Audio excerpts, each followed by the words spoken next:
aqui o pastor Alan com a sua esposa, que vieram ali de Vida Velha, o pastor Kemuel, o qual vai estar falando amanhã. Eles serão responsáveis desse momento, de uma hora para estar falando, né, pastor Chico? Eles terão uma hora para falar com você de família cristã. Qual seria a melhor forma para nós recebermos o pastor Alas e a sua esposa nessa noite, dizer que eles é bem-vindo, que ele tem liberdade nesta noite para falar a palavra de Deus? Estenda suas mãos agora para o lado desse altar e diga: sois bem-vindos em nome de Jesus. Não é só a voz do pastor, não, é da igreja, mas eu tenho que voltar sempre. Que Deus abençoe a senhora. Desculpa tirar a senhora do seu assento, mas que Deus abençoe a senhora. Pastor Alas, agora é com o senhor e nós paramos para te ouvir carinhosamente. Obrigado. Meus amados, ilustríssimos irmãos, a paz do Senhor. Amém. Estou feliz estar convosco. Podeis assentar. Grato a Deus por essa oportunidade. Pastor Orlando é um grande amigo, uma pessoa que eu passei a admirá-lo, e nós estivemos juntos numa convenção geral, e aprove a Deus dar-me a honra de poder ficar exatamente no mesmo quarto, e ali eu aprendi muito com o pastor Orlando, aprendi muito com as suas experiências, um homem de Deus. Quando o dia amanhecia, todos os dias que nós tivemos ali, o dia nunca amanheceu com ele na cama, o dia amanhecia sempre com ele ajoelhado diante do Senhor, buscando a face do nosso Deus. Foi uma honra muito grande para mim, um aprendizado, estar com o pastor Orlando. E desta feita, cumprimentar aqui também o coordenador dessa escola bíblica, o pastor Aristides, e quero cumprimentar todos os demais obreiros aqui. Pastor Orlando, Deus abençoe o senhor, e parabéns a toda a equipe por esse belo trabalho. Meus amados, eu quero, sem delongas, convidá-los. Vamos abrir a palavra de Deus no livro de Gênesis. Vamos meditar um pouquinho. Vamos aproveitar bem o tempo esta noite. Gênesis capítulo 2 e o versículo 18.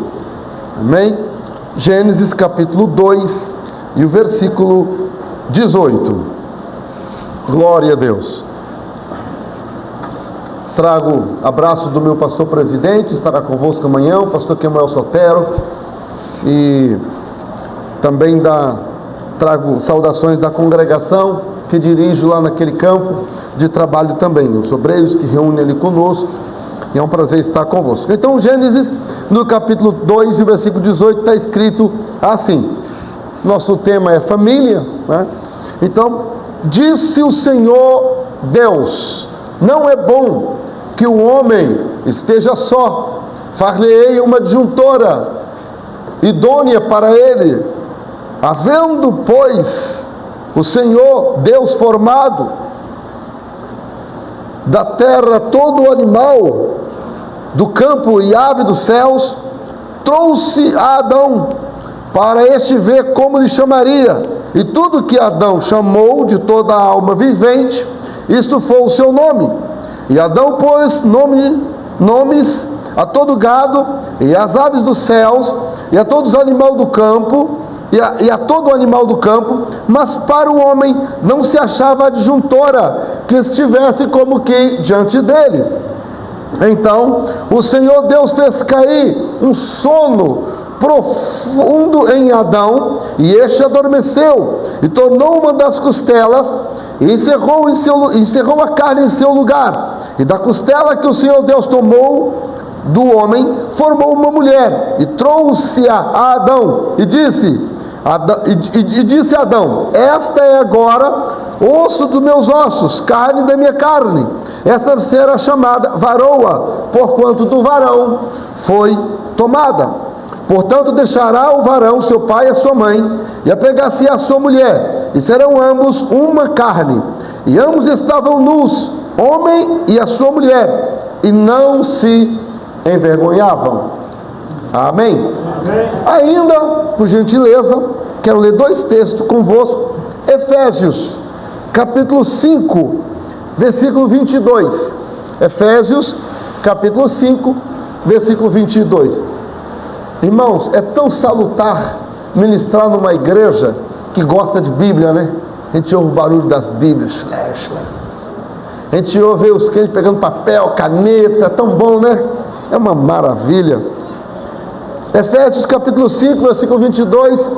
E vós, mulheres, sujeitai-vos a vosso marido como ao Senhor, porque o marido é a cabeça da mulher, como também Cristo é a cabeça da igreja, sendo ele próprio o Salvador do mundo. Versículo 24. De sorte que, assim como a igreja está sujeita a Cristo, assim também as mulheres sejam em tudo sujeitas a seus maridos.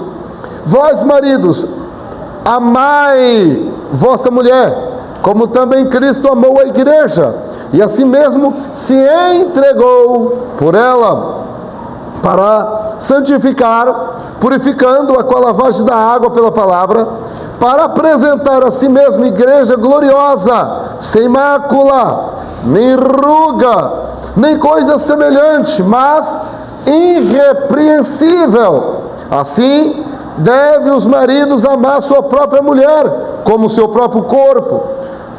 Quem ama a sua mulher, ama a si mesmo, porque ninguém nunca aborreceu a sua própria carne, antes alimenta e sustenta, como também o Senhor, a igreja, porque somos membros do seu corpo, e por isso deixará o homem seu pai e a sua mãe, unir-se-á à sua mulher, e serão os dois numa carne. Grande é esse mistério, digo porém a respeito de Cristo e a igreja. Assim também vós, cada um em particular, ame a sua própria mulher, como a si mesmo, e a mulher reverencie o marido. Vós, filhos, sede obedientes a vossos pais do Senhor, porque é justo. Honra o teu pai e a tua mãe, é o primeiro mandamento com promessa, para que te vá bem e vivas muito tempo sobre a terra. E vós, pais, não provoqueis a ira a vossos filhos, mas criai-os na doutrina e na admoestação do Senhor. Amém? Glória a Deus. Meus amados, eu quero compartilhar convosco nesta noite, aproveitando bem esta oportunidade, feliz, grato estou, o tema Princípios para uma família feliz e blindada. Princípios para uma família feliz e blindada. Eu estou casado com só casei uma só vez, né? Na verdade casei duas vezes, mas com a mesma mulher. Então nós não divorciamos, tá? Porque há pessoas que às vezes divorciam, casa de novo, depois divorcia, mas não é o caso. Estamos casados há 27 anos,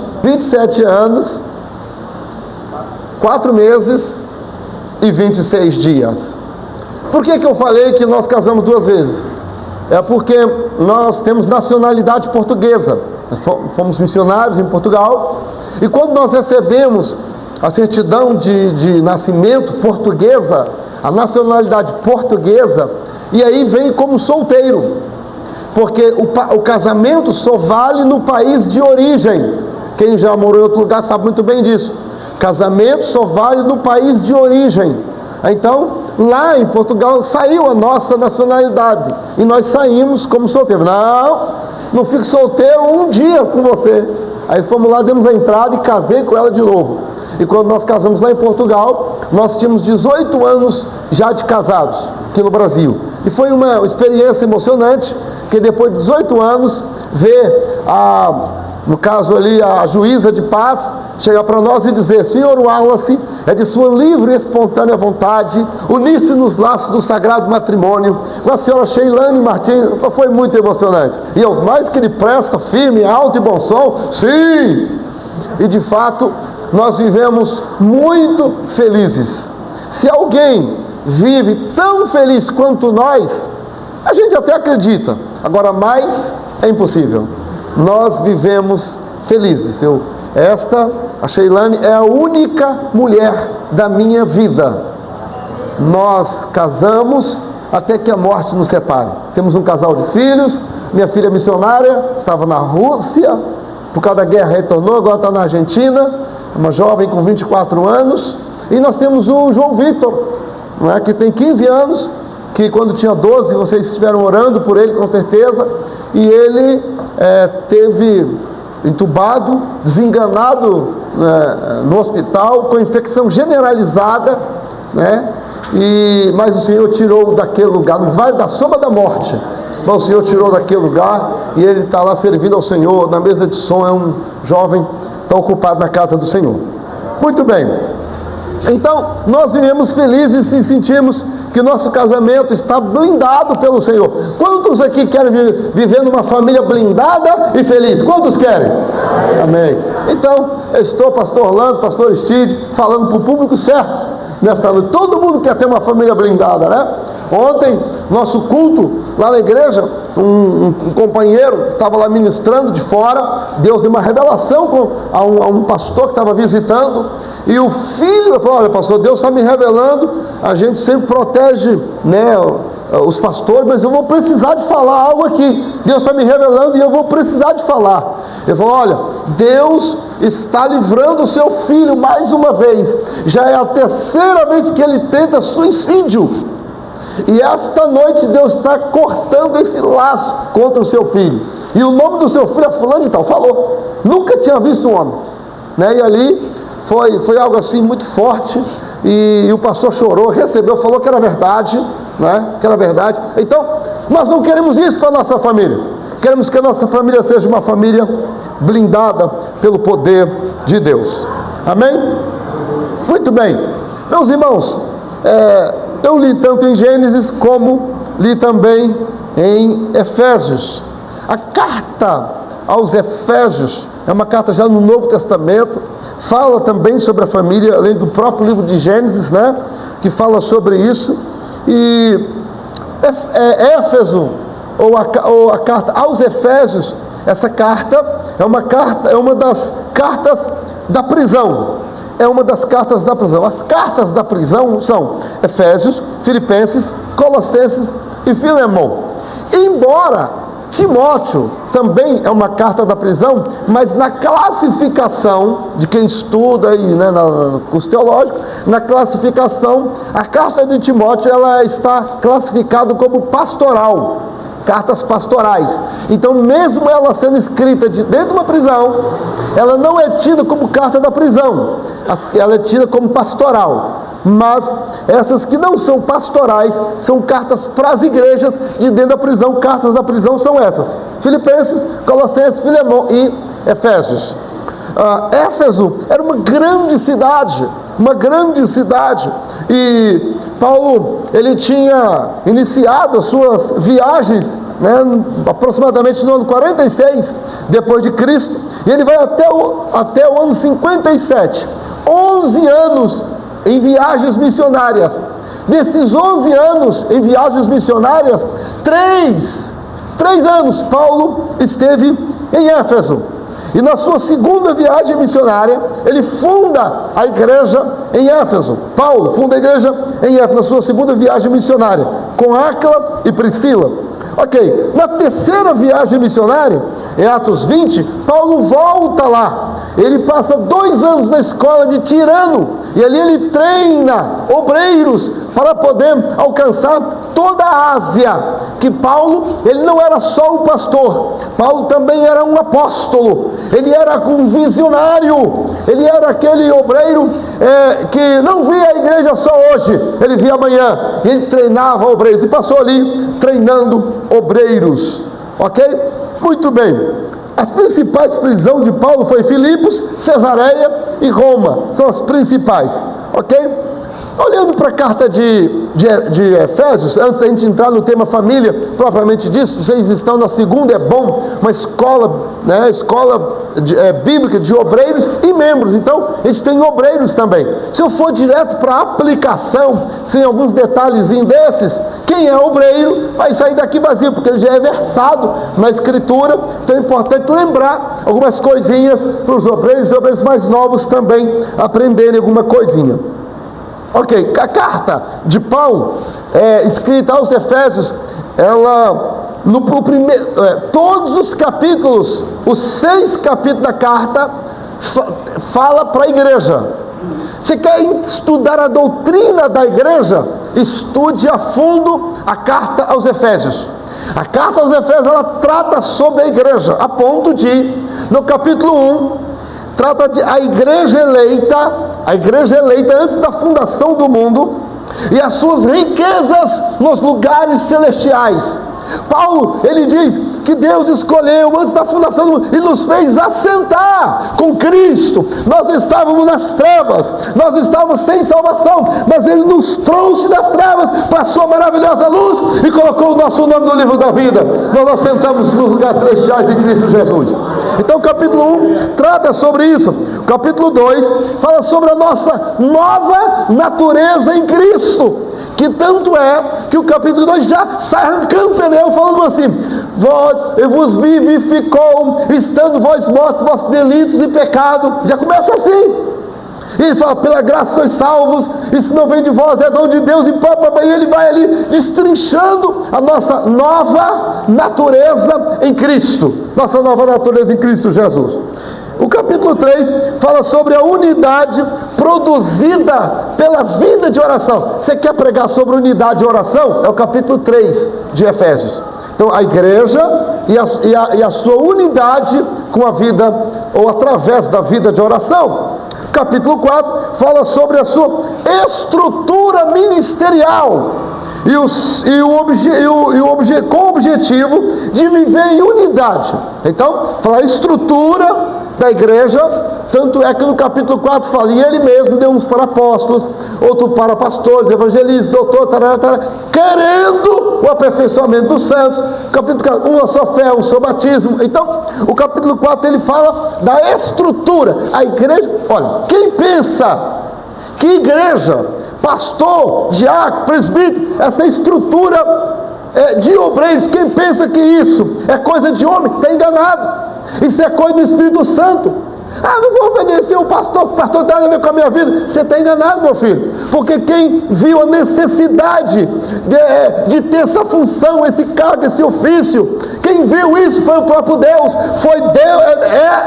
É Deus quem institui o pastor. Pastor não é porque é o serviçal do presidente, pastor não é porque fala bonito, pastor não é porque tem curso de teologia, é importante fazer, mas pastor é chamada de Deus, é vocação, é quem Deus chama, é quem Deus escolhe, é quem Deus capacita.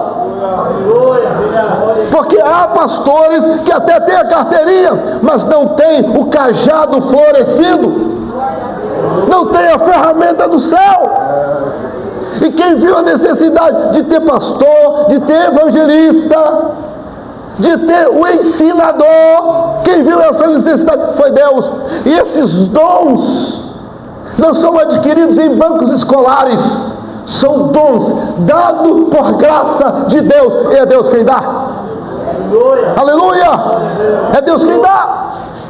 Na congregação que eu estou servindo ao Senhor, nós vou entrar no tema família, tá bem? Só uma pincelada. Temos lá um jovem que eu cheguei, ele, até para dar a paz do Senhor, ele era acanhado. Cheguei lá, fiz o casamento dele, e eu vi naquele jovem uma chamada divina. E a prova foi que meses depois que fiz o casamento dele, separei-o para auxiliar de trabalho, o Senhor o batizou com o Espírito Santo. E aí ele começou a dar saudação, muito obediente, comecei a ensiná-lo e tudo e tal. Foi para o curso teológico. Irmão, resumindo e concluindo, 5 anos se passaram. Aí consagramos a diácono. Ele é hoje um líder da mocidade. Irmão, é o conferencista da igreja. Não para na igreja. Mas assim, nunca vai a lugar nenhum sem me falar. Está pelo Brasil afora aí, no estado do Espírito Santo. É um jovem, não sei se quiser convidar um jovem para um trabalho de juventude ou escola. É Bíblia purinha. O pessoal prefere ouvir do que a mim. Veja lá, pastor Chico. Mas é assim mesmo, pastor, é chamada, é dom. E as pessoas ficam perguntando: como é que pode? De onde que tirou isso? É do céu. É chamada. Às vezes nós humanos até forçamos com o que não tem chamada. Mas irmão, é igual palha seca. Fala, não sai nada. Mas quando tem a chamada de Deus, flui, irmão, flui. A coisa desliza fácil. Vem quentinho do céu, alimenta a igreja. A mão de Deus se manifesta quando Ele está agindo. Por quê? É Deus confirmando: ó, chamei, aleluia, ó glória. Está entendendo? É assim. Aí tem um chamado para o ensino, quando Ele pega, vai ensinar. É uma graça, uma sabedoria, uma revelação. Por quê? É Deus manifestando assim: ali, ó, eu dei esse dom, eu dei a ferramenta. Glória a Deus. Muito bem, isso é o capítulo 4 de Efésios. Capítulo 5 fala sobre a igreja e os pilares da família nos planos de Deus. Nós vamos estudar um pouquinho o capítulo 5 hoje. O capítulo 6 fala sobre a igreja, isso do livro de Efésios, da carta aos Efésios, a igreja e os mistérios do mundo espiritual. A igreja do mistério do mundo espiritual. Então, nós vamos aí analisar um pouquinho o capítulo 3, então, o capítulo 5 de Efésios. Mas antes, quais são os princípios para uma família ser blindada e feliz? Vamos logo ao tema, vamos logo falar de família, que é isso que interessa, né? O relógio ali, ó, voa, 17 minutos já se passaram. Quais são os princípios para uma família blindada e feliz? Pastor, eu quero blindar a minha família e quero que a minha família seja uma família feliz. Feliz, eu quero.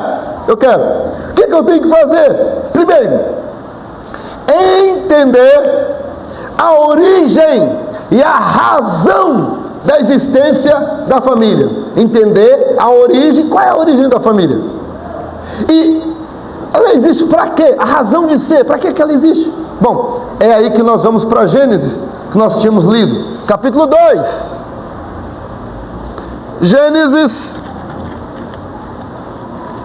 capítulo 2, e o versículo 18. Bom, está assim: o Senhor disse: não é bom que o homem esteja só. O próprio Criador, o próprio Deus olhou e falou: não é bom que o homem esteja só. Então a família, ela é um núcleo socializador, idealizado e criado por Deus. A família é um núcleo socializador, porque é a partir da família que tudo surge. Por exemplo, tem o bairro. Antes do bairro tem o quê? Antes do bairro, tem o bairro, depois tem a cidade, depois tem o estado, depois tem a nação. Mas veja, então, primeiro você tem a família. Da família você tem o bairro. Do bairro você tem a cidade. Da cidade você tem o estado. Então qual é o núcleo base social para todas as coisas? É a família. É a família. A família é o núcleo base. E a razão da família é a família. A família é um núcleo socializador que transmite valores, da família. Socializador que transmite valores sociais, morais, afetivos, espirituais ao ser humano. Uma família que, se ela não transmitir valores sociais, por exemplo, respeito aos mais velhos, quem é que ensina isso? É a família. É no núcleo da família que ele aprende valores morais, a não mentir, a não pegar o dinheirinho do papai e da mamãe, as moedinhas, né? Onde é que ele aprende isso? É no seio da família. Onde ele aprende que tem um Criador, que tem Deus, que deve temer a Deus, é na família. Então a família é o núcleo socializador. Quem não respeita pai e mãe, não respeita ninguém. Não sei se os irmãos sabem, eu fui sargento do exército, e chegando lá, numa daquelas turmas lá dos recrutas, tinha um soldado lá, que ele era faixa preta de taekwondo, malhadão, forte. Entre nós lá, os sargentos, tinha um sargento, um primeiro sargento, muito conceituado no batalhão, entre nós, na companhia, com vários cursos, guerra na selva, paraquedismo, curso guia de montanha, né? O homem, ele era muito respeitado, classificado, só que ele já era um senhor, por ele ser um senhor, já era um bocadinho forte, já tinha uma certa, né, uma certa barriga, vamos assim dizer, já era um idoso, já tinha muitos anos já de quartel. Aquele soldado, 18 anos, bombadão, faixa preta, desacatou o sargento e chamou o sargento para pancada. Fomos estudar a história do rapaz. O rapaz era criado sem pai e sem mãe, criado pela avó, e ele batia na avó. Agora veja, chegou no quartel, ele não sabia respeitar os mais velhos. Nós, que era escola, tinha o maior respeito pelo sargento, e ele mesmo não. Entende? Então, pronto, foi preso, final das contas, acabou sendo expulso. Por quê? Porque no exército tem as primeiras cadeias, as primeiras promoções, mas de acordo com as transgressões vão aumentando, e uma pessoa expulsa do exército, nunca mais ela consegue emprego público, porque é uma marca preta no carimbo dela para frente, para sempre. Emprego público, concurso, pode fazer.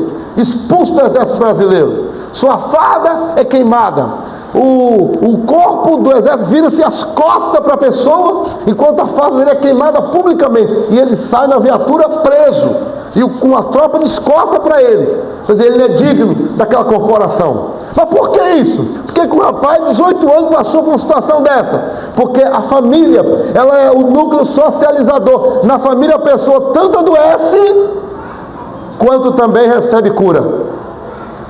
Às vezes eu trabalho com terapia, trabalho com aconselhamento, sou terapeuta. Então no aconselhamento, às vezes nós atendemos um jovem, uma criança, um rapaz.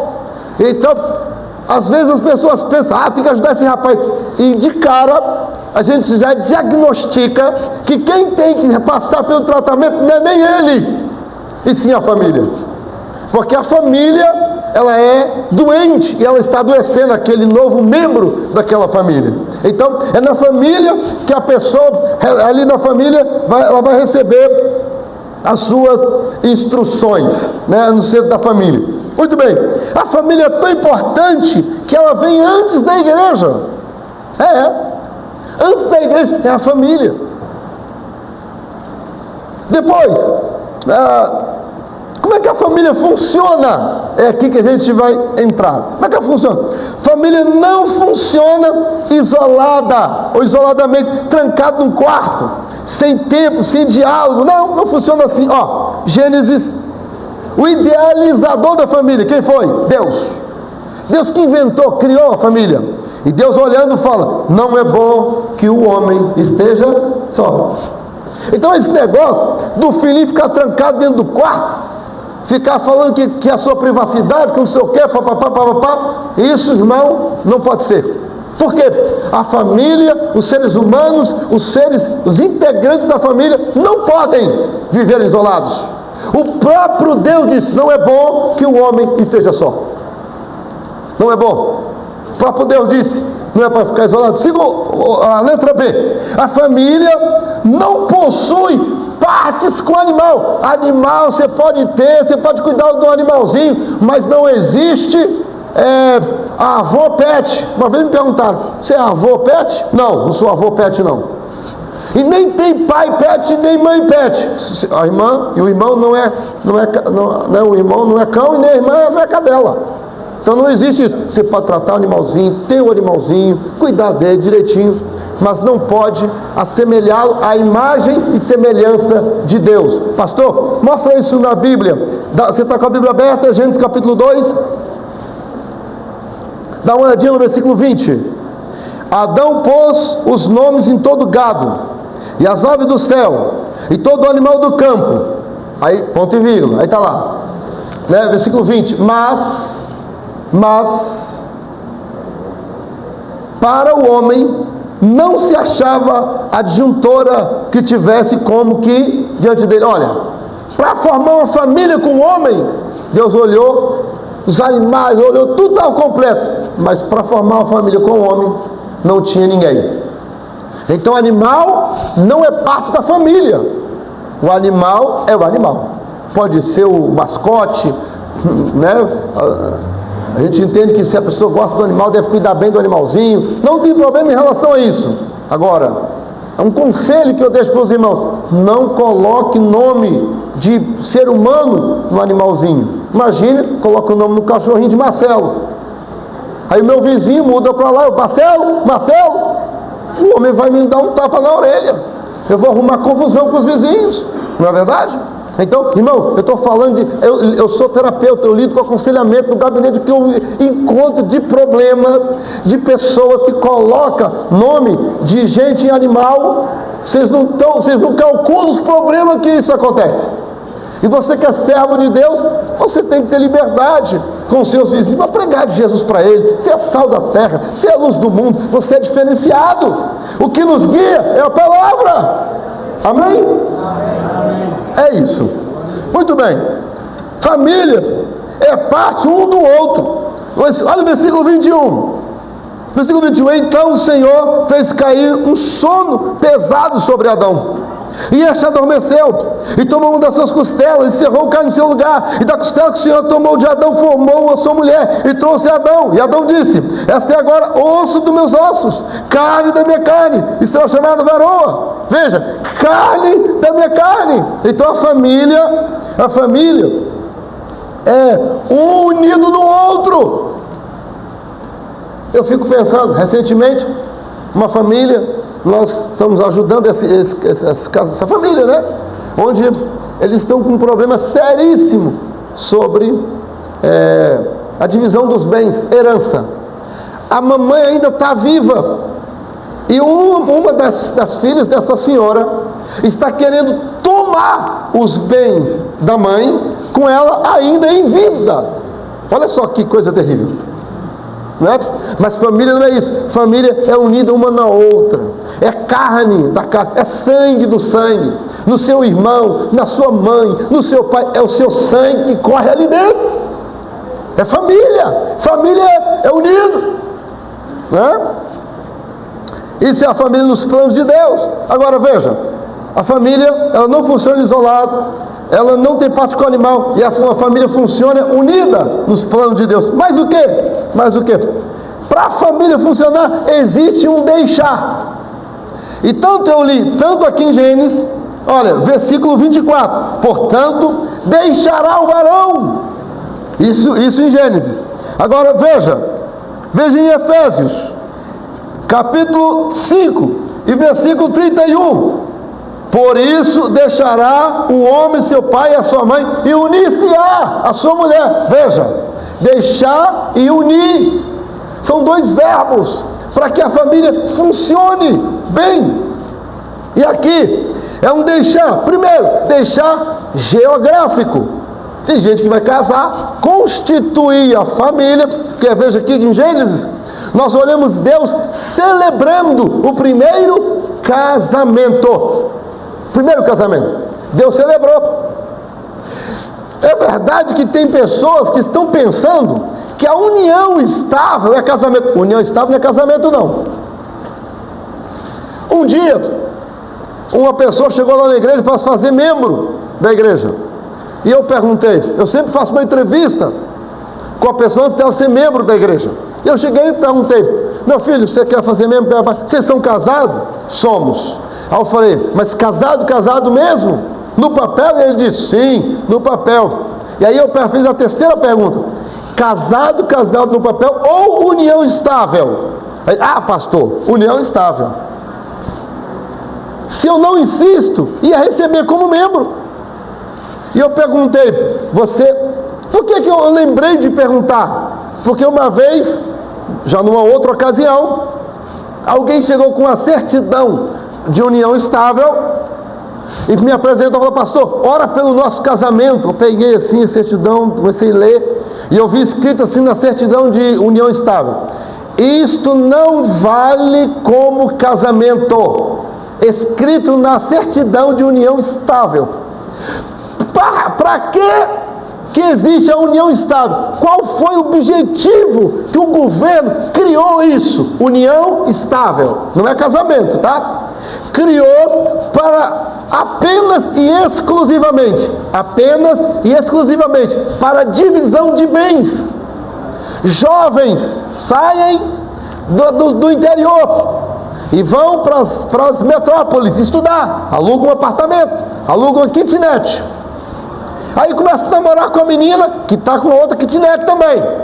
Para encurtar a despesa, diminuir a despesa, eles dispensam uma kitnet e os dois jovens passam a viver agora juntos naquela kitnet.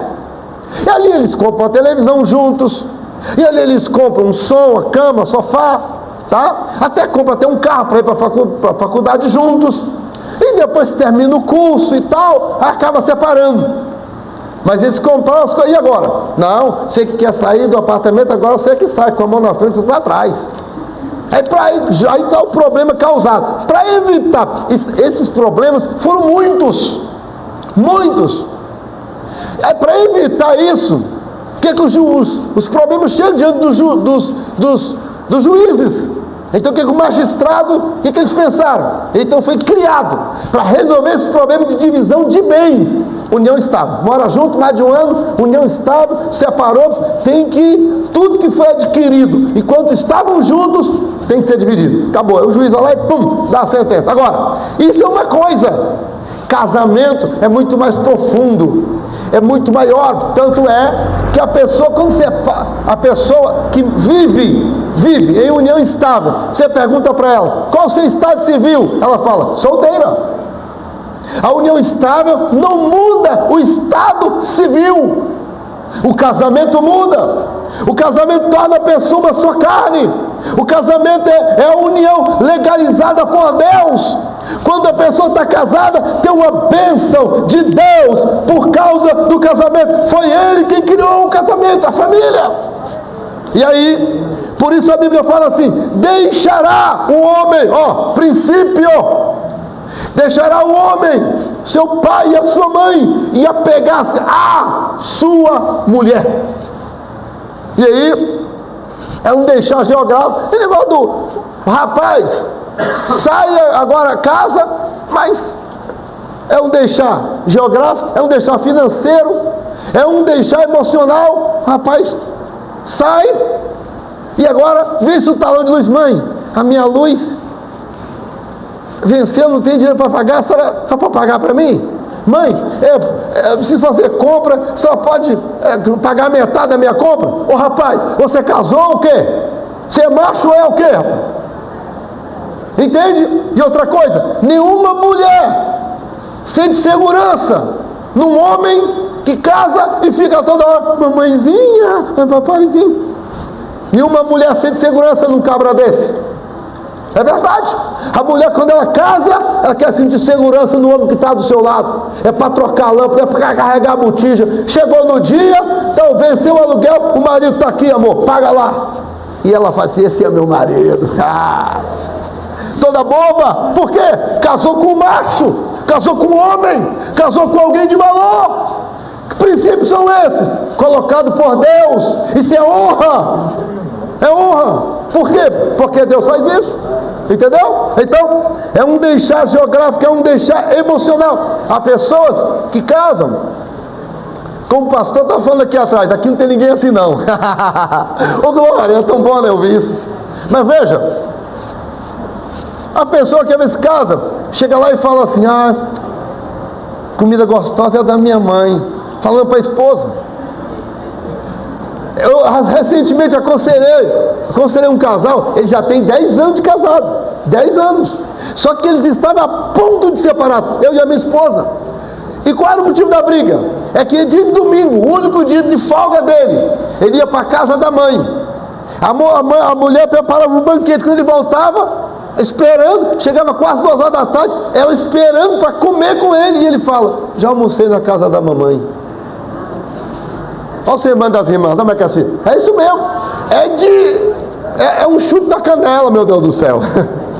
É horrível, não é? Por quê? Ele casou, agora ele tem casa. Ele tem que estar com a esposa, pode ir lá, pode visitar a mamãe. Se o senhor não é para abandonar a mamãe, não é para abandonar o papai, não é isso. Mas ele agora tem a sua família, sua casa, é um deixar, ok? Deixar emocional, geográfico, financeiro. Precisa haver intimidade nesse casal. E aqui olha o versículo 25 de Gênesis, capítulo 2. E estavam nus, homem e a sua mulher, e não se envergonhavam. Aqui, irmãos, essa intimidade, estavam nus entre eles e não se envergonhavam. Aqui, além da própria intimidade em si, não dá tempo de a gente entrar profundo, mas fala aqui de transparência. Não existe negócio do marido ter senha no celular que a mulher não possa saber. É uma nudez, é uma transparência.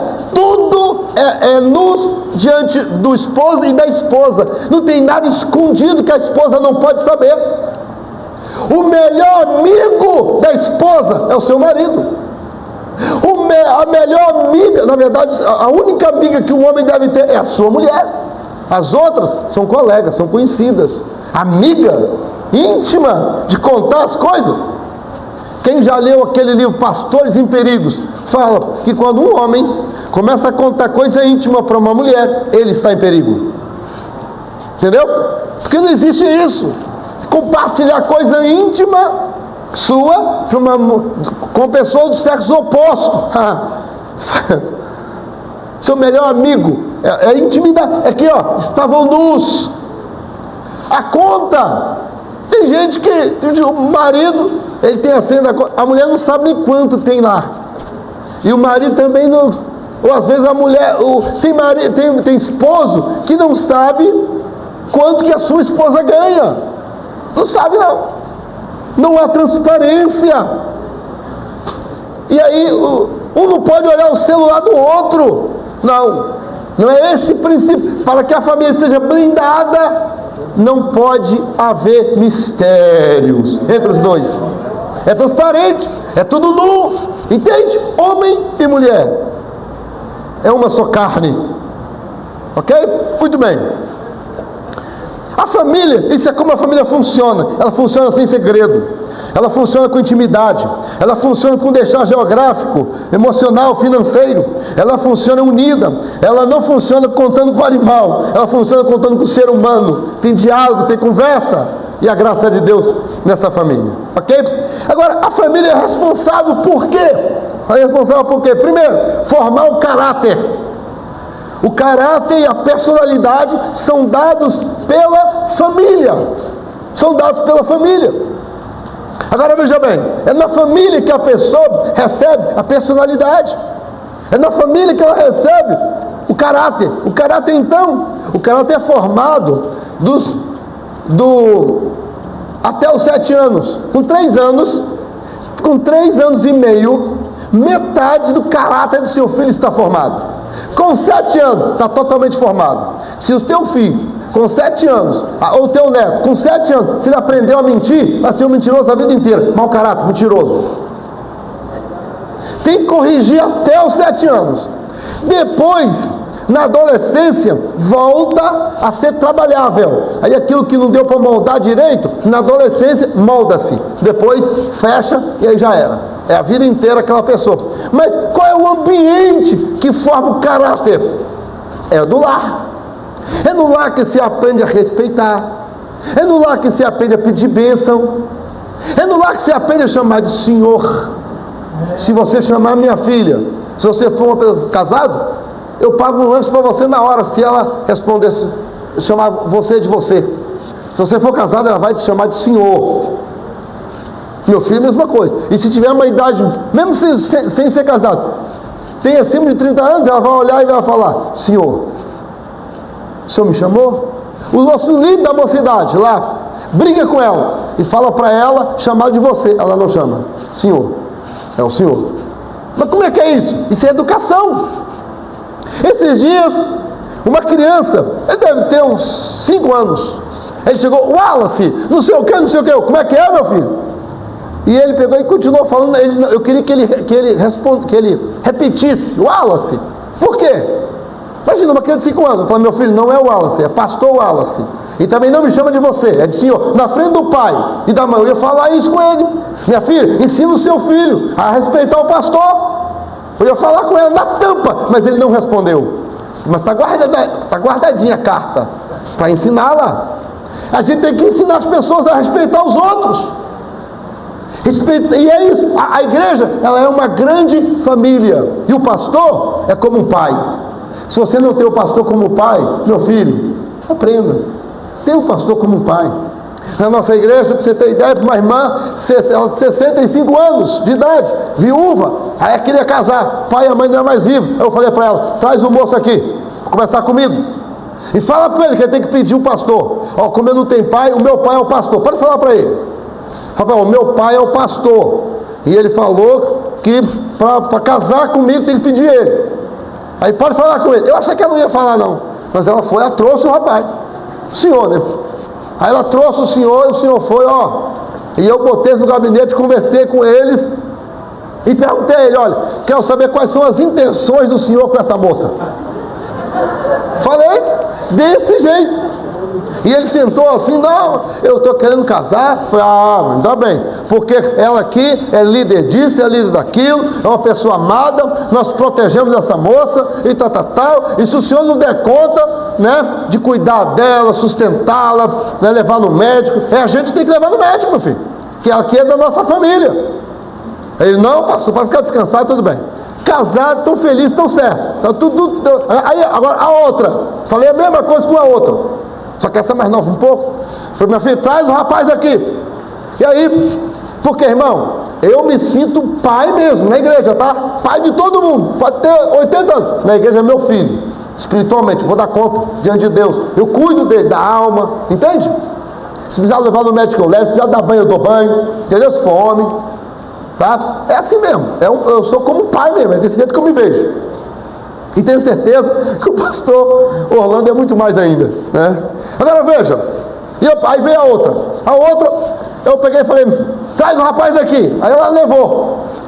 O rapaz chegou cabeça baixa, fui saudá-lo.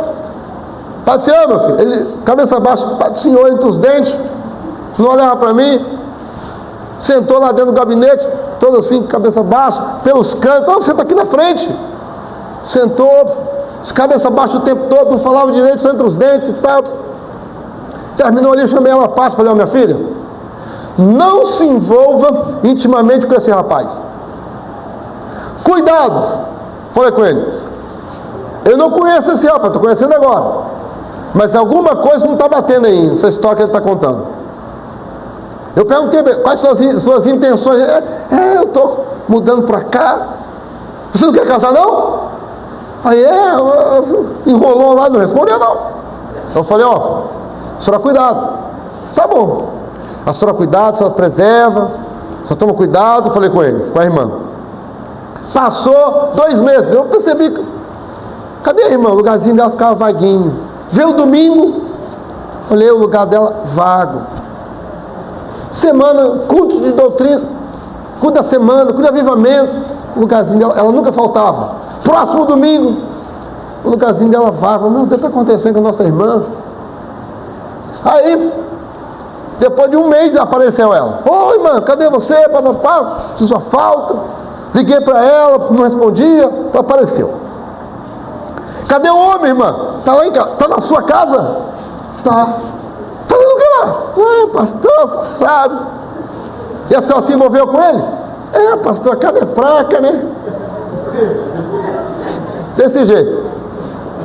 Irmã, só toma cuidado. Mas tá bom. Nós estamos aqui para apoiar a senhora. Não estou criticando a senhora. E nem, eu só estou, falei para a senhora ter cuidado. Agora, tá bom. Qualquer coisa, a senhora fala com a gente. Tá bom. Passou 6 meses. 6 meses depois a menina. O que foi, minha irmã? Descobri, pastor. Descobriu o quê? Ele é casado. Mas como é que você descobriu, irmã? É que eu peguei na ligação com a esposa dele. E ele estava falando com a esposa dele, dizendo assim, que estava na casa de um amigo. E que bom que esse amigo deixou ele morar lá 6 meses sem pagar aluguel, sem ajudar na compra. E agora com isso ele tinha juntado dinheiro, e a casa já estava alugada, mas os filhos já poderiam vir. Ou seja, usou a pobre coitada 6 meses, comendo, bebendo, dormindo. Você já sabe, são inteligentes. Entendeu? E a pobre da irmã, eu avisei a senhora. Então, irmão, eu estou falando para os irmãos, se o tempo não permite, é claro, mas se eu for contar, agora no dia 3 de outubro, pela graça de Deus, se o Senhor permitir, eu faço 25 anos de ministério pastoral. Quando eu falo isso, eu sei que eu estou falando. Eu sei muito bem o que eu estou dizendo. Aqui não é palavras enganosas, eu estou falando real, como diria o jovem na linguagem da gíria, é papo reto. É papo reto. Porque família não tem teoria e nem fantasia. Família, a vida em família, ela é vivida na real. Na real, não tem fantasia na família não. Família, o homem, ele é o provedor, ele tem que estar em campo, trabalhar, ele tem que ganhar o dinheiro, porque a conta vai chegar. Ele tem que sustentar a família mesmo. Ele tem que dialogar com a esposa, não tem jeito. Família é coisa real. Família não é para criança, família não é para irresponsável, família é para homem, é para mulher, de bem. Glória seja dada no nome de Jesus.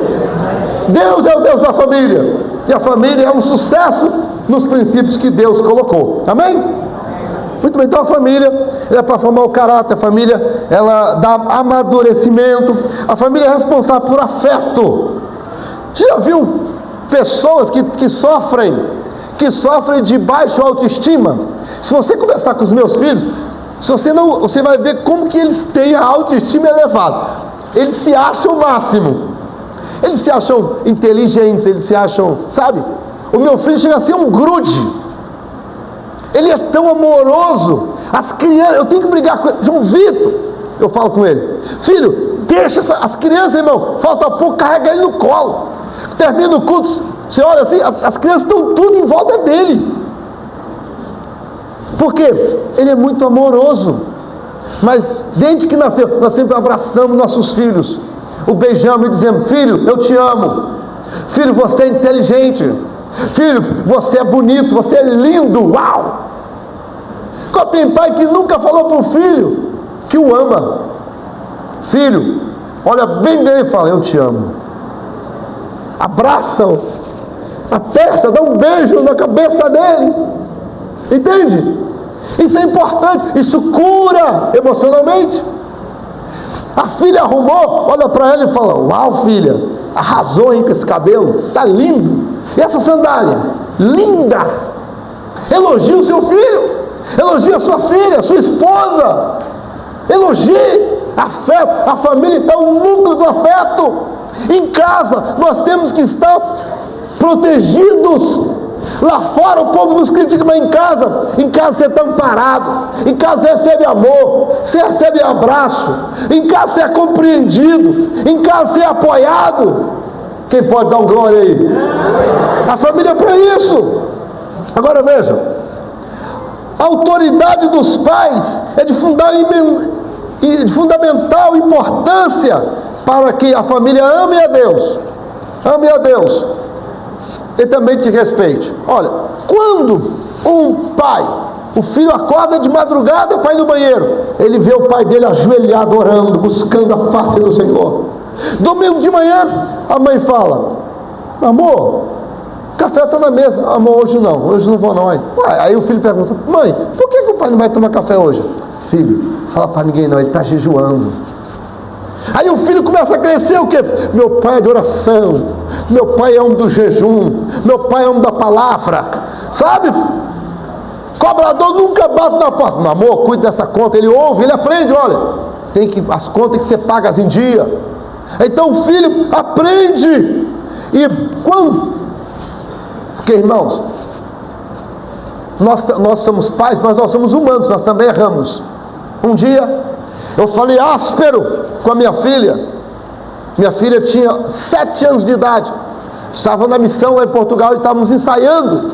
Nós íamos apresentar uma coreografia missionária na sede, no dia de missões. Nós íamos para a sede, nós era uma missão, lá em Portugal, e apresentar uma coreografia, a nossa missão, nossa congregação, do campo missionário. E aí eu estava ensaiando, eu falei áspero com a minha filha. E eu percebi que tinha falado áspero antes do ensaio terminar. Eu falei, eu quero pedir perdão à minha filha. Eu não deveria ter falado assim com ela. Filha, me perdoa, eu me excedi. Antes de nós orarmos, filha, eu quero te pedir perdão, o pai falhou contigo. Você acha que isso tira autoridade? Não. Isso é respeito. Sabe? Então quando nós respeitamos nossos filhos, mesmo que pequeninos, eles também nos respeitarão. A autoridade nossa com nossos filhos está na vida. Quanto mais nós amamos nossos filhos, nossa esposa, demonstração de amor, porque o amor, ele é sacrificial. Não existe amor sem sacrifício. Não existe. Amor não é emoção, amor é decisão. É decisão. Sabe? Então, esses princípios são para a família. Agora veja, a hora está indo embora. Primeiro, é entender a razão da família. É entender qual é a origem. A origem da família não está nos sociólogos, não está nos filósofos. A origem da família está em Deus. Deus que planejou a família. Só que quando Deus planejou, Ele é o arquiteto da família. Agora vamos para Efésios, capítulo 2, capítulo 5. Quando Deus planejou a família, Deus colocou na família papéis. Olha, capítulo 5 de Efésios, versículo 23. Porque o marido é a cabeça da mulher. Quem fez isso? Quem colocou isso? Deus. E isso é tão interessante. Quando a gente, no curso de terapia, no curso de aconselhamento familiar, a gente estuda sobre o funcionamento do cérebro da mulher e o cérebro do homem. Vocês sabiam que é diferente? O cérebro do homem, ele não é apenas diferente no tamanho, mas ele é diferente também no funcionamento. O homem, ele olha, ele raciocina uma coisa de cada vez. A mulher, múltiplas coisas ao mesmo tempo. Isso tem vantagens e desvantagens. Por exemplo, a mulher, ela é capaz de colocar o fogão, ligar 6 bocas ao mesmo tempo, cuida das 6 panelas, olha a criança tomando a mamadeira, assiste a novela, atende o telefone e ainda presta atenção na conversa do homem na outra linha. É verdade. Pode fazer teste. Você pode fazer teste, colocar uma mulher para fazer isso que ela dá conta. Agora o homem, ele está sentado no sofá assistindo o jornal. Aí você chega e fala, você vai jantar, amor? Aí ele fala, não. Aí depois você chega, serve a janta. Amor, cadê a janta? Mas eu perguntei se você janta, você falou que não. Eu? Ele nem viu que respondeu não. Por quê? Ele estava... O homem presta atenção em uma coisa, ele abre a gaveta. Aí você fala assim, pega a meia, está do lado esquerdo. Ele, meia, lado esquerdo, meia, cadê? Tô achando não. Você fala, pega fulano, coisa lá na geladeira, ele abre a porta. Ele olha um por um. Por quê? Porque a mente, por exemplo, passa aqui uma senhora. Aí o homem olhou para o cabelo da senhora. Aí depois chega em casa, ou então a irmã canta aqui na frente, a irmã cantou, aí o homem olhou para ela e viu que ela estava cantando. Você viu aquela cantora do cabelão? Aí ele fala, do cabelão sim, canta bem, né? Canta. Aí ele fala, nossa, você viu a sandália dela, que linda? Aí ela, sandália? É, aquela que estava com o vestido rosa. Ele, vestido rosa? Ele não sabe a cor do vestido, ele só sabe que ela tinha um cabelão e cantou bonito. Falou que ele prestou atenção. É desse jeito. Para ele prestar atenção em tudo, ele tem que olhar. Ele tem que ficar bastante, olhar para o cabelo, olhar para o vestido, olhar para a sandália. Mas geralmente o homem não faz isso. Só faz, por outras razões.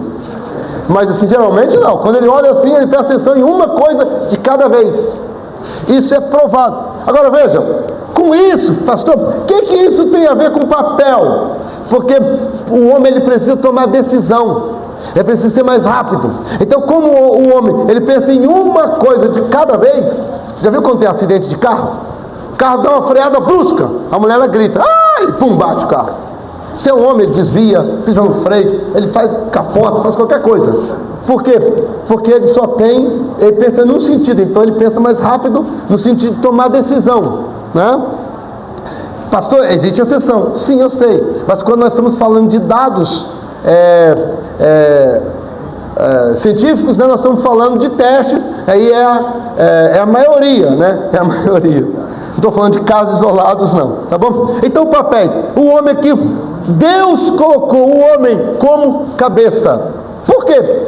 Deus deu ao homem mais força física. Nos planos de Deus, a mulher pode até trabalhar, não tem problema. Mas nos planos de Deus, o trabalho da mulher é criando os filhos. Você sabia que até os 7 anos, quem coloca caráter nos filhos geralmente é a mulher. Porque a mulher... Agora, imagina, se até os 7 anos ela ficou com a babá, seu filho tem o caráter de quem? Da babá. Porque foi ela que ficou com ele mais tempo. Entende? Isso é comprovado em laboratório, muitos testes são feitos, famílias são pegas para estudar, e assim. Então, lá na nossa igreja, Assembleia do Aribiri, nós temos irmãs que eram, por exemplo, nós temos lá uma nutricionista e uma enfermeira-chefe. Enfermeira-chefe trabalhava no hospital, e a nutricionista também, só que em outro hospital. Ambas eram chefes, deixaram os empregos, ficaram em casa para criar os filhos. Agora uma filha já está grandinha, elas estão pensando em fazer uma reciclagem e voltar ao mercado de trabalho. Mas elas decidiram, fruto de uma mensagem do pastor Kemuel, pregando à noite, falando sobre os papéis. Nosso filho é tudo para nós. E às vezes nós não paramos, ficam na rua. Eu trabalhei no presídio de segurança máxima, lá em Vitória. Tinha 450 presos no presídio de segurança máxima em Vitória. E eu comecei a observar que muito estava escrito Assembleia de Deus, Assembleia de Deus, Assembleia de Deus. Eu falei, que trem é esse? Eles falavam que era Assembleia. Aí eu perguntava, religião do senhor, do preso? Ele falava, Assembleia. Aí os meus colegas ele perguntava, ele ria assim de mim. Aí eu falava, você não é da Assembleia coisa nenhuma não, rapaz. Qual é o hino 1 da harpa? Se você for assembleano, tem que saber. O hino 1 da harpa. Não sabia. Então, se você não sabe o 1 da harpa, Deus prometeu conserto. Não é da Assembleia. Outra coisa, você é da Assembleia? É da Assembleia. Então tá bom. Salmo 23, fala aí. Não sabe? Ah, então você não é da Assembleia. Sabe o Salmo 23. Né? Então, e assim, mas aí, além desse teste que eu fazia, eu trabalhava nas visitas, aí eu recebia as mães. Aí vinha as mães de coque, mulher joelho calejado, e eu entrevistava elas. Irmã, quando é que o seu filho começou a se envolver nisso? Todas elas, sem exceção, quando elas começaram a trabalhar. Por quê? De manhã ele ficava na escola normal, e à tarde, na escola do tráfico. Na escola do tráfico. Né? Então, é muito importante sabermos os papéis. O homem é o cabeça da casa. Ser o cabeça não é o mandatário, no sentido de ser o ditador, aquele homem inflexível. Mulher, sou cabeça, me respeito. Não é assim. Não é desse jeito que a Bíblia ensina. Ele não é um machista. Não é machismo. Não é como muitos pensam. Quer ver a prova? 1 de Pedro. Abra a Bíblia aí. Vamos para a Bíblia, né? Deixa a Bíblia falar que é melhor. 1 Pedro, capítulo 3, versículo 7. 1 Pedro. Cadê o menino da técnica? Vou botar lá. Isso, rapaz. É a moça? É você a moça? Você é esperto, hein? Igualmente vós, maridos, coabitai com elas com entendimento, dando o quê? Honra. Habita com ela com entendimento, dando honra à mulher. Cabe machismo aqui? Não, tem que combinar. É com diálogo, é com acordo. E depois, olha como é que o texto termina: para que não seja impedida a oração. Você está achando que seu cabeça da casa é privilégio? Não, é responsabilidade, mano. Responsabilidade. Tem que conviver com elas com entendimento, com diálogo. A responsabilidade de tomar a decisão final é dele, mas é responsabilidade, não é privilégio. Se der errado, você é culpado. Se der certo, Deus te abençoe. É desse jeito. Papéis. Pastor, quando não entendemos os papéis, o que é que acontece? Filhos frustrados, sem referência, que não tomam decisão, inclinados ao homossexualismo. Na igreja, eu apresentei a menina no meu colo, eu apresentei. Aí o pai, ausente e que não tinha nenhuma voz em casa, era a mulher que mandava. Tiveram uma filha única, e essa única filha, há 2 anos, ela assumiu o lesbianismo. Cheio de tatuagem, anda igual homem. E ela dirigindo o círculo de oração. E ele, líder dos casais da igreja, os dois. Líder de famílias, fizeram curso, casal, sabe? Mas ele não tinha muita autoridade. A filha manda nos dois. Mandava não? Manda. No pai e na mãe. Manda mesmo. Domingo passado nós saímos juntos, fomos comer uma pizza, e eles foram, levaram ela. E estávamos lá, Aí, começamos a conversar, depois que terminou a pizza, ela levantou, deu um tapa na mesa e falou: vambora que amanhã tem que trabalhar, não sei o quê. Os dois, rabinho debaixo das pernas. Eu fiquei tão bravo com aquilo, aquela falta de respeito com o pai, com a mãe, publicamente. O pai entrou no carro e foi embora. Falta de autoridade, papel. O marido, ele é a autoridade da casa. Acontece, e meu Deus, já tem que terminar. Agora veja, vou parar agora. O homem, é muito importante que os pais dêem autoridade um ao outro. Porque tem pai que vai falar com o filho, aí a mãe entra no meio: faz isso com o menino não, deixa o menino. Tira a autoridade do pai. O pai ou a mãe vai corrigir, aí o pai chega: fala isso com a moça não, filhinha, vem cá. Tira a autoridade da mãe. Não pode ser assim. Tem que haver respeito, tem que haver cordialidade, tem que haver... Vocês estão entendendo, irmãos? Os papéis, eu só vou citar, porque não vai dar tempo. Deve se cultivar dentro da família. Então, quais são os princípios para uma família blindada? Entender a razão, saber para que serve a família. Depois, saber os papéis. Em terceiro lugar, cultivar a espiritualidade. Dá uma olhada aí, você está com Efésios capítulo 5 aberto?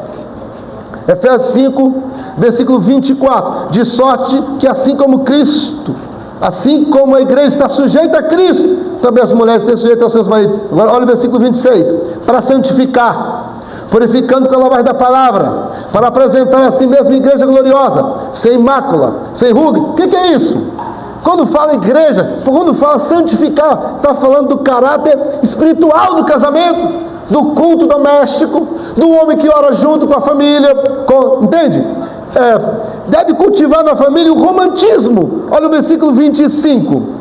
Vós, marido, amai vossas mulheres, como também Cristo amou a igreja. Por favor, abrir a porta do carro, cultivar o romantismo do casamento. Tratar a esposa, o marido, com amor, com carinho, com educação. Tem gente que trata o cônjuge com casca e tudo, não pode. A família existe para que haja dentro da família satisfação sexual. Versículo 29. Porque nunca ninguém aborreceu sua própria carne, antes a alimenta. E depois versículo 31. Por isso deixará o homem seu pai, e se o seu pai e a sua mãe, unir-se-á a sua mulher, e serão dois, uma só carne. União, intimidade, né? Muito bem. E por último, terminando aqui, deve haver responsabilidade. Casamento é para quem tem responsabilidade. Eu ia falar sobre o divórcio, sobre separação. São pessoas que olham para uma engraçadinha na rua: rapaz, Deus te deu uma mulher, moça, Deus te deu um marido. Tem negócio de ficar de gracinha com o outro, não. Você tem o seu marido. A pessoa, quando se envolve com o outro na rua, é irresponsável. Eu sempre falo isso para minha esposa, quando às vezes acontece de pastor ser excluído por adultério. Irresponsabilidade ministerial, irresponsabilidade com a esposa, com a família, com o filho, entende? Com a igreja. Você já viu o pastor? Ele é um dos vices da convenção. Você já viu quando um pastor cai em adultério, o quanto suja a classe pastoral, o quanto mancha uma igreja? Você é daquela igreja que o pastor caiu em adultério? Falta de responsabilidade. Rapaz, você casou, você tirou uma moça de dentro da casa do pai dela. Honra essa moça, rapaz. Seja macho com você mesmo. Amém? Responsabilidade. E por último, a criação dos filhos. Não dá tempo de a gente falar, não faz parte do bojo da família a criação dos filhos. Então os filhos, a criação dos filhos é no modelo judaico-cristão. O que é isso? É família patriarcal. Nós estamos vivendo uma sociedade hoje, e as pessoas estão querendo embutir lá dentro das pessoas alguns princípios socialistas. E o socialismo diz que responsável para educar o filho é a escola, não é a família. E quer tirar esse direito do pai. A escola nos ajuda, mas a responsabilidade é nossa. Existe uma diferença entre educar e ensinar. Educar está incluído os valores morais, espirituais, sociais. Vai ensinar não. Ensinar é só ensinar matemática, português, geografia, história, é só conhecimento. Esse é o papel da escola. Agora, o meu papel como pai, sabe por quê? Responsável por cuidar dos valores morais do meu filho, da minha filha, sou eu, e é você como pai. Você que é pai, você vai cuidar dos valores morais do seu filho. Seu filho não vai, agora com 14 anos, teve um pai que falou: minha filha, eu sou um pai moderno. 14 anos foi no supermercado, comprou uma caixinha de camisinha e deixou a filha dormir com o namorado, com 14 aninhos, no quarto sozinha. Isso é um imoral. Um imoral. A filha nem desenvolveu nem o corpo ainda, e o homem já está com essas irresponsabilidades. Agora a família, uma família séria, cuida, protege, moral, espiritual, social. Para quê? Porque ele quer levar ao altar a filha virgem para entregar o esposo. Essa semana, ontem, atendemos uma senhora. Essa senhora, há tempos, ela mandou uma mensagem para mim, ligou-me, alguma coisa assim, e ela estava com dificuldade de viver com o marido dela. Por quê? Porque ela tinha sido amante de um outro homem muito tempo, e ela falou: pastor, eu vivi na prostituição, Deus me deu um marido que igual ele não tem, mas eu não consigo parar de compará-lo com alguns amantes que eu já tive. E aí, quando eu comparo, eu acabo não conseguindo amá-lo. Olha só que tristeza, chorando: pastor, ele é homem de Deus, honesto, crente, eu não tenho o que falar dele, mas não estou conseguindo. Olha só, não estou conseguindo. Por quê? Porque fico lembrando de outros homens. Olha que miséria na cabeça dessa senhora, jovem.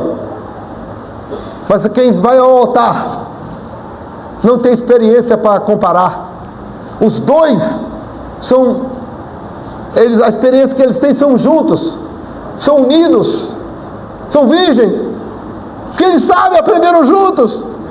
Não tem que ficar lembrando de besteira. Com todo respeito, eu estou terminando. Tem lá no mundo, o rapaz fez 15 anos, o pai lá no mundo pega o filho, leva num bordel, contrata uma prostituta, e a prostituta paga, faz loucuras com o rapaz. Ele aprendeu. Quando ele casa, ele quer fazer com a esposa dele aquilo que a prostituta fez. A esposa não é prostituta. A esposa não foi apanhada em bordel. Desculpa a expressão, irmão, a palavra forte. A esposa é uma mulher de Deus, cheia do Espírito Santo. O seu corpo é morada do Espírito Santo. Não é um homem com a mente mundana, que agora tem que ter muito cuidado. E às vezes até existem cultos frios, obreiros frios, e as pessoas às vezes nem sabem por quê. Mas o casamento, ele foi criado por Deus, e o homem dentro do casamento deve ser um homem santo. O leito, por isso o escritor aos Hebreus fala no capítulo 13, que venerado é o leito sem mácula. Sabe o que é leito? É cama.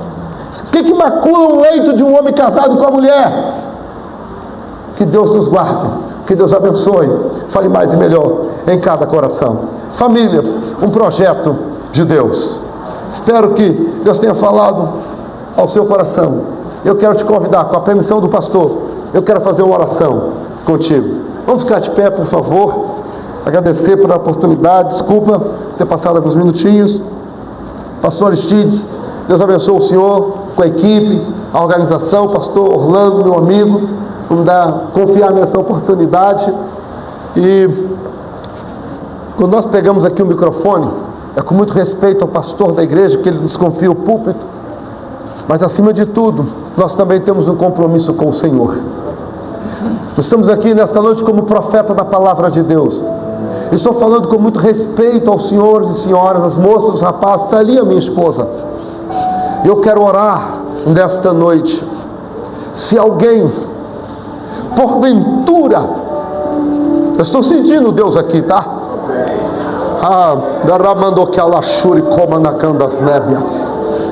Se alguém na madrugada fica vendo que não deve, pornografia, se alguém tem dado pensamentos, se tem vindo muitos pensamentos indevidos na sua cabeça, se na sua casa você não pega o seu filho, beija, o elogia, se você já tem tempo que você não olha no rosto da sua esposa e elogia, fala que a ama.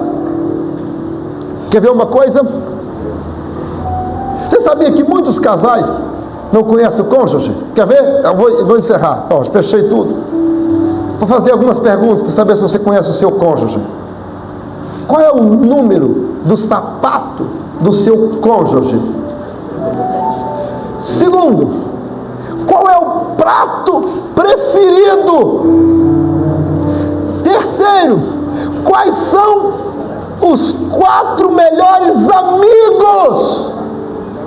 Quarto e última pergunta, qual é a cor preferida do seu cônjuge? Sabe não? Você não conhece o seu cônjuge. Pai, nós estamos na tua presença. Caramando que amanda galamando calachuri como negamos nébias. Louvar a ti pela igreja do Senhor neste lugar, pelas famílias aqui reunidas, por essa escola bíblica. Oh Pai, que o Espírito do Senhor continue falando conosco, mesmo depois que essa reunião estiver encerrada. Contende conosco e faz com que mudemos de atitude, de postura, mudemos de hábito, ó Pai. Que a graça e o poder do Senhor caia sobre nós, o temor do Senhor caia sobre nós. Venhamos consertar nossas vidas. Lava-nos no sangue de Jesus. Lava nossas mentes, dá-nos vestes espirituais brancas. Ó Pai, abençoa as famílias, abençoa o marido, abençoa a esposa, os filhos, o lar. Ó Pai, assim eu te peço nesta noite, no precioso nome, o nome de Jesus. Amém. Obrigado, e ao Senhor Deus toda a glória. Pronto, chefe.